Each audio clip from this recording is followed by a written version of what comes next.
ઉનાળામાં કાળઝાળ ગરમી, પરસેવો અને યુવી કિરણોને કારણે ત્વચા સંબંધિત સમસ્યાઓ જેવી કે ટેનિંગ, ખીલ, ચામડીનું લાલ થવું કે રેશિસ થવાની શક્યતાઓ વધી જાય છે।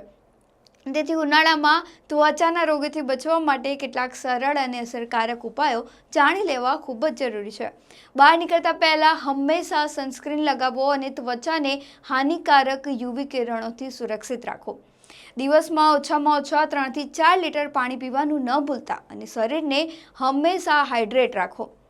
ગરમીઓમાં સુતરાઉ કપાસના એટલે કે કોટનના કપડાં પહેરો અને નિયમિત રીતે દિવસમાં 2 વાર સ્નાન કરો, જેથી ફંગલ ઇન્ફેક્શનનો ખતરો ઓછો થઈ જાય। ત્વચાને ઠંડક આપવા માટે એલોવેરા જેલ, કાકડીનો રસ, ગુલાબ જળ કે દહીંનો ઉપયોગ કરો અને વિટામિન સી અને ઇ થી ભરપૂર ફળો અને શાકભાજી ખાઓ।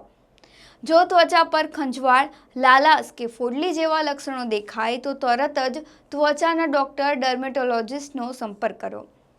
ઉનાળામાં તમારી ત્વચા સ્વસ્થ અને ચમકદાર રહે તે માટે આ સરળ ઉપાયો નિયમિત રીતે અપનાવો અને સૂર્યપ્રકાશની ગરમીથી સાવચેતી રાખીને ઉનાળાનો આનંદ માણો।